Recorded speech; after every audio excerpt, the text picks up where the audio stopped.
Bienvenue, mesdames et messieurs, dans Politicien, votre rendez-vous politique. Il est un syndicaliste des mines, devenu riche homme d'affaires, puis vice-président de l'Afrique du Sud. Cyril Ramaphosa, c'est de lui qu'il s'agit, a pris ce 18 décembre 2017 la présidence de l'ANC, le Congrès national africain de Nelson Mandela. Il sera sans doute en 2019 le 4e président de l'Afrique du Sud post-apartheid. Mais le chemin est encore long et parsemé d'embûches. Réussira-t-il le pari qu'il vient de prendre? De quel ressort dispose véritablement l'homme pour régler les nombreux problèmes d'abord au sein de l'ANC puis de l'Afrique du Sud en général quand il deviendra le président de la République? Deux invités avec moi pour en parler. Moustapha Dia, vous êtes journaliste, professeur de philosophie. Vous connaissez très bien l'Afrique du Sud pour y avoir séjourné plusieurs fois. Vous êtes auteur de ce livre que j'ai entre les mains, Racisme et ou idéologie, le cas de l'apartheid, l'Afrique du Sud au passé, présent, publié aux éditions Panafrica. Merci d'avoir accepté notre invitation. Merci de m'avoir invité. Que je connaisse très bien l'Afrique du Sud, c'est trop dire. Mais j'ai consacré beaucoup de recherches à ce pays et j'y ai passé quelques temps. C'est parfait, merci donc de nous faire l'honneur de répondre à notre invitation. Sadio Kanté Morel, vous êtes journaliste préfacière, merci à vous également d'avoir accepté notre invitation. C'est moi, merci beaucoup. C'est donc sur ses épaules que repose désormais le redressement de l'ANC, Congrès national africain, un parti plus que jamais fragmenté. Cyril Ramaphosa prend donc la tête de l'ANC à la suite de Jacob Zuma, le président sud-africain embourbé dans des scandales de corruption à répétition. Mais qui est Cyril Ramaphosa? L'homme incarne-t-il véritablement le renouveau tant attendu par les Sud-Africains? Élément de réponse dans ce sujet de la rédaction signé Aïssatou Beslan Diamanka. C'est officiel, un nouvel homme est à la tête de l'ANC, Cyril Ramaphosa. Le vice-président sud-africain a été élu lundi 18 décembre 2017 au terme d'un vote très serré, 2440 voix contre 2261 pour Nkosazana Dlamini-Zuma, avec un écart de seulement 179 voix. Le nouveau chef de l'ANC n'est toutefois pas parvenu à s'offrir une large majorité qui lui permettrait certaines réformes. Il est loin de la majorité qu'il aurait souhaité avoir. Qui est Cyril Ramaphosa?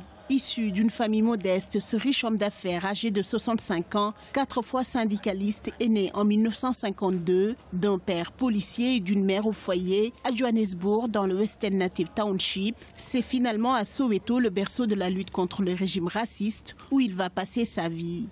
Héros de la lutte contre l'apartheid, Cyril Ramaphosa incarne l'espoir de redressement d'un parti qui est au pouvoir depuis 1994. Il est engagé dès ses premières heures contre l'apartheid. Il sera emprisonné à plusieurs reprises avant de devenir avocat. Dauphin naturel de Nelson Mandela, il est à ses côtés sur la photo immortalisant l'événement international à sa libération le 11 février 1991. Dans ses mémoires, Madiba le perçoit comme l'un des plus doués de sa génération. Cependant, en 1997, Thabo Mbeki lui vole la vedette lors de la course pour la tête du parti ANC. Il subit ainsi le premier grand revers de sa carrière. Aujourd'hui, en 2017, il a gagné son pari, il a réussi son ascension à la tête de l'ANC. Nkosazana Dlamini-Zuma a reçu 2261 voix et le camarade Cyril Ramaphosa a reçu 2440 voix. L'ANC joue alors avec sa notoriété et Cyril Ramaphosa devrait travailler à accélérer la relance économique du pays. Le taux de croissance est établi à 2% au 3e trimestre de l'année 2017. On va avoir du travail, oui, on va avoir la maison RDP. Je pense que la vie va être meilleure de cette façon. Cyril Ramaphosa est le gagnant. La plupart des provinces ont voté pour lui. Je pense qu'il est le meilleur candidat pour être honnête avec vous. Cyril Ramaphosa hérite ainsi d'une formation minée par les luttes intestines après une gestion mitigée du président Jacob Zuma. Au-delà des divisions internes, le nouveau président de l'ANC, qui pourrait être élu président de l'Afrique du Sud en 2019, doit aussi axer sa politique sur la résolution des problèmes de société, chômage, corruption, étant les plus importants. Celui qui gagne des élections de l'ANC devient le président. Mais l'ANC n'est pas le gouvernement, c'est un parti politique. Maintenant, la question est de savoir si le gouvernement actuel va retrouver un nouvel élan pour faciliter la création d'emplois et faire progresser l'économie. Je n'en suis pas trop sûr parce que nous retrouvons encore le même et au moins pour les 18 prochains mois. Il pourrait sur le terrain et au sein de l'ANC commencer à mettre une plateforme pour changer les choses pour le pays et surtout pour les prochaines élections. Mais quelle que soit la situation, nous sommes avec une même mouvance aussi bien qu'hier qu'aujourd'hui. Cyril Ramaphosa, comme nouveau chef de l'ANC, doit désormais mener la campagne pour les prochaines élections générales de 2019. Un véritable défi confronté à la désaffection de son électorat. Le parti risque de perdre sa majorité au Parlement pour la première fois depuis la transition démocratique. Moustapha Dia, il est né de parents très modestes. Sa mère était femme au foyer. Et puis, il a pris l'ascenseur social. Il a grandi à Soweto, l'un des townships les plus populaires de Johannesburg. Il est devenu syndicaliste, puis riche homme d'affaires, puis vice-président de la République. Et maintenant, il prend la présidence de l'ANC. On peut dire quoi? Que l'homme est une synthèse même de l'Afrique du Sud, avec son profil transversal? Pas vraiment. Non. Il y a une dimension qui a été oubliée. Il a fait l'université. Et il est diplômé de droit et avocat. Donc ça, c'est très important. C'est comme ça qu'il a pu se rapprocher de Mandela, qui lui-même aussi était avocat. Il ne faut pas l'oublier. Absolument. Donc c'est une chance inouïe à l'époque d'être noir et de pouvoir accéder aux études universitaires dans ce pays-là, qui était miné par la ségrégation raciale la plus terrifiante qui soit. Et pas seulement pendant la période d'apartheid qui a duré de 1948 à 1994 avec les élections donc démocratiques, Mandela, même oui. 2 ans auparavant puisque ça a été aboli, officiellement disons. Mais c'est des siècles de discrimination raciale depuis l'arrivée des Blancs en Afrique du Sud. Et cela a beaucoup marqué, disons, le paysage à la fois social, politique et surtout économique. Parce que c'est ça le problème encore aujourd'hui. Je viens de lire un article du Guardian il y a 2 ou 3 jours qui indique que 60% de la richesse nationale actuelle de l'Afrique du Sud est aux mains de 10% de la population, dont une majorité écrasante de Blancs. On reviendra sur la question de la répartition des richesses, mais le profil de l'homme porte-t-il aujourd'hui en lui les atouts nécessaires, les ressorts nécessaires pour réussir cette mission et qu'on vient de lui confier, c'est-à-dire gagner en 2019 la présidence de la... Il a des atouts, mais il ne faut pas oublier qu'il a gagné donc l'élection à la présidence de l'ANC de justesse. C'est vrai. 179 voix. 179 voix. Voilà. De plus avec Mme Zuma. Avec Mme Zuma. Donc, il n'a pas le coup des franches. Il faut qu'il rassemble le parti d'abord. Et pour rassembler le parti, vous savez très bien en politique, il faut donner et recevoir. Donc, il y aura des deals qui vont être réalisés si jamais il veut gagner en 2019. Autrement, ça peut imploser et il ne gagnera rien du tout. Donc, il est obligé de se retrouver d'une façon ou d'une autre avec M. Zuma. Alors, on va dire quoi? Que sa première difficulté réside même dans le score. C'est vrai, il a eu 2440 et l'autre, et Mme Zuma, 2261 voix. Et Mme Kanté, dites-nous, il hérite quand même d'un parti fragmenté. Non seulement fragmenté, mais il sera, je crois, de plus en plus difficile à restructurer ce parti, vu que dans les 5-6 personnes qui vont entourer Cyril, il y a des caciques de l'ANC très très proches de Zuma. Alors c'est eux la première digue qu'il faut combattre ou rallier. C'est-à-dire, moi je pense, au contraire de Dia, que... s'il veut avoir la totalité, la même mise sur l'appareil du parti, il faut plutôt qu'il arrive à se mettre à fédérer les amis de Zuma et les mettre contre Zuma, plutôt que d'essayer de... Parce que dans le parti, il a du poids maintenant sur Zuma. Il contrôle complètement Zuma. Absolument. Et ça lui donne une longueur d'avance sur Zuma, donc il lui faudra plutôt avoir les à côté, c'est-à-dire travailler exactement comme Zuma l'avait fait, à mettre de son côté tout le monde, et ce qui a fait on a vu que Zuma, il était impossible quand même, de le destituer lorsqu'il s'agissait... Tout à fait, c'est vrai. Parce qu'il contrôlait parfaitement l'appareil, non pas par ses capacités ou ses potentialités, mais par la corruption. Donc il faudrait que Cyril arrive par d'autres moyens, beaucoup plus intelligents et structurés certainement, à avoir la confiance et mettre les amis de Zuma de son côté. Et ce sera chose aisée, vous pensez? Non, ce ne sera pas aisé. Ce ne serait pas facile. Mais si, politiquement, il y a un déclin évident de Zuma, ceux qui sont restés voudront continuer la route et peut-être sans Zuma, et c'est ce qui pourra faire la chance de... Monsieur Dia, un intervenant du sujet, l'a dit. Oui, il a pris la présidence de l'ANC, mais nous avons encore Jacob Zuma pour quelques mois. L'idéal aurait été qu'il provoque sa destitution, qu'il réclame sa démission tout de suite. Avait-il la possibilité d'aller aussi loin? Dans l'état actuel des choses, il ne peut pas. Puisque pour les 6 postes des hommes les plus puissants du parti, Zuma a au moins 3 personnes qui lui sont totalement fidèles. Ces gens-là ne vont pas changer de braquette, pour ainsi dire, du jour au lendemain. Il y a des enjeux fondamentaux qui sont des enjeux de survie, à la fois politiques et économiques. Parce que si jamais Ramaphosa continue sa croisade anticorruption, il va croiser le fer avec ces gens-là. Et est-ce qu'il a les moyens politiques de croiser le fer avec ces gens-là? Ce n'est pas évident. Parce que ce pays, quand même, l'Afrique du Sud, est marqué de manière, j'allais dire même génétique, par les divisions raciales. Il ne faut pas oublier que Zuma, c'est quand même une puissance chez les Zoulous. Et ça compte beaucoup. Et on ne destitue pas facilement un Zuma. Je ne le crois pas. Je pense que d'une façon ou d'une autre, ils vont essayer de se rabibocher, au moins jusqu'à l'élection présidentielle. Et quand cette fois-ci, donc, M.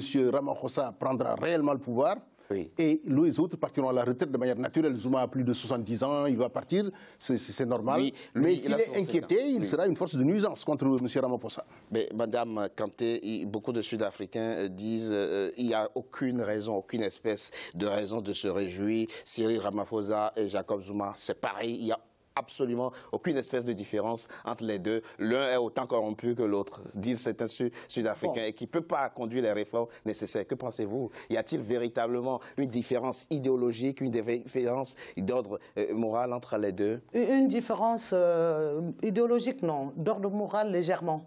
Parce qu'on a vu quand même que Ramaphosa s'est compromis en faisant tirer en tant qu'ancien syndicaliste, en appelant la police à réguler d'autres syndicats comme lui. Et il y a eu au moins 34 qui sont morts. Non, mais il a été disculpé, hein, la justice. Oui, il a été disculpé, mais vous savez, calomnier, où il restera toujours quelque chose. Donc ça, dans la mentalité des Sud-Africains, il reste quelque chose comme quoi un syndicaliste en est pris à d'autres. Et le deuxième aspect, c'est que je crois que Cyril a pu se constituer assez d'argent pour ne pas être directement impliqué dans le mécanisme corruptif dans lequel a été happé Zuma pour pouvoir être assez différent mentalement, hein, mais idéologiquement, je ne vois pas comment un Zuma comme un Thabo Mbeki ou un Mandela peuvent avoir une différence de conduire idéologiquement le même parti avec des lignes différentes. Mais c'est vrai qu'en 2015, Forbes a évalué la fortune personnelle de Cyril Ramaphosa à 450 millions de dollars. À une différence de 50 milliards près. Donc il s'est bâti une fortune. Il est à la tête d'une grosse holding d'ailleurs. Voilà, qui le met à l'abri de la corruption, à l'instar de Zuma. Mais quelle est la règle qui dit que le riche n'est pas corruptible ou ne peut pas corruptible? Ça, c'est pas garanti. Y a-t-il un lien? Des investigations vont certainement être enclenchées pour savoir d'où vient cette fortune. Parce que quand même... vous avez des doutes sur non, mais évidemment, sur l'origine de sa fortune? Mais vous savez très bien que les fortunes ne naissent pas comme ça du jour au lendemain. Overnight, comme on dit en anglais. Donc, non, je vous dis que des gens vont nécessairement faire des investigations le concernant. Ça, il va être en pleine lumière et tous les coups lui seront donc donnés. Ça, c'est normal. Donc, il faut s'attendre à des révélations. Ah, mais c'est certain. Ça a déjà scandaleuses sur par exemple, lui, pendant la campagne, là, la dernière campagne, là, pour prendre l'ANC, il n'a pas hésité à dire que les accusations de viol contre Zuma sont vraies. Il l'a dit publiquement. Et lui-même avait des accusations de même nature contre lui-même. Non, lui, on lui reproche d'avoir plusieurs femmes, mais c'est pas pareil. Mais peu importe. La vie personnelle ne nous regarde pas ici. Ça va, le déballage donc peut continuer si jamais lui ne met pas. Maintenant, il a intérêt à mettre disons, un frein à moins parler de corruption. Exactement. Et ah bon? Peut-être que, bon, parce qu'il ne faut pas oublier une chose. S'il vous plaît. Ceux qui sont derrière et qui poussent à la roue, ce sont les Blancs. Il faut dire les choses telles qu'elles sont. Oui, oui. Ce sont eux qui ont intérêt à diviser l'ANC. Ce sont eux qui ont intérêt à mettre en exergue le fait qu'il y a de la corruption pour qu'on ne parle pas d'eux. Eux, c'est quoi? C'est 10% de la population qui monopolise, qui continue de sucer le sang économique du pays. C'est une conséquence logique. Et il faut être contre ça. Et je suis contre ça. Oui, mais peut-il en être autrement? Si, il peut en être autrement. D'ailleurs, lui-même, Ramaphosa, sait qu'il doit donner des gages du point de vue de la justice distributive, pour ainsi dire, ou redistributive. Oui. Parce que si l'Afrique du Sud est indépendante pour rester encore dans le même état de sous-développement, dans la pauvreté la plus crasse, il faut y aller pour voir. Et toujours laisser une minorité, mais une infime minorité de Blancs avoir tous les pouvoirs économiques et financiers. On reviendra sur la question de la répartition et de la réconciliation, puisque c'est de ça aussi qu'il s'agit. Sans la justice sociale, il n'y aura pas réellement de réconciliation. Mandela a été merveilleux dans un premier temps pour calmer les esprits, réconcilier les gens sur le plan, disons, formel, mais maintenant il faut une réconciliation dans le fond, c'est-à-dire une redistribution économique. On parlera effectivement de la réconciliation au cours de notre nécessité impérative. Madame Kanté, effectivement, il y a une sorte de désamour aujourd'hui entre la classe politique dans son ensemble et les Sud-Africains. Et au sein de l'ANC même, il y a une certaine défiance vis-à-vis des classes dirigeantes. Comment faire aujourd'hui pour ressouder? On se rappelle la débâcle électorale de 2016 lors des municipales qui leur a fait perdre d'ailleurs Pretoria par exemple. Comment recoller justement pour regagner confiance d'abord au sein de l'ANC? Au sein de l'ANC, c'est ce que j'ai. Là où j'ai un regard différent de Moustapha Dia, c'est que je pense que Cyril gagnerait à faire le combat contre la corruption. Étant donné que Zuma est en fin de cycle, ceux qui sont à l'intérieur de l'ANC aujourd'hui, surtout les trois caciques proches gagneraient à accompagner Cyril et avoir aussi une ascension au sein du parti et pouvoir prétendre plus tard aussi la masse, à la présidence. Et la masse, les militants. Les militants, il faut un discours nouveau, il faut des propositions économiques nouvelles. Il faut surtout que le Sud-Africain noir puisse avoir accès à l'éducation. Non, le Sud-Africain tout court. Contrairement aux idées reçues, il y a des Blancs qui sont dans la misère sociale. Oui, ils ont dégringolé, ceux qui étaient les plus fragiles dans l'échelle, ont dégringolé avec l'ascension des Noirs. Mais majoritairement, la minorité sud-africaine, économiquement, est très puissante. Absolument. Donc, il faudrait, c'est logique en même temps, étant donné l'histoire. Donc maintenant, c'est comment faire pour faire en sorte que la répartition, il y ait une répartition équitable pour que socialement, moi je crois que la base c'est dans l'éducation et les formations surtout. Parce que à un moment, quand les Noirs ont été, les Noirs africains étrangers en Afrique du Sud ont été attaqués, c'est parce que les pauvres, les autres de la classe sociale les moins élevée ont pensé qu'ils sont venus pour s'accaparer ce qui leur revenait. Effectivement, tant que le Sud-Africain n'a pas premièrement accès à l'éducation et accès aux formations pour pouvoir avoir une lévitation comme ce dont a profité justement Cyril Ramaphosa, il sera difficile que cet équilibre puisse être créé. Je propose qu'on marque une courte pause. On se retrouve dans quelques instants pour la deuxième partie de notre émission. À tout de suite.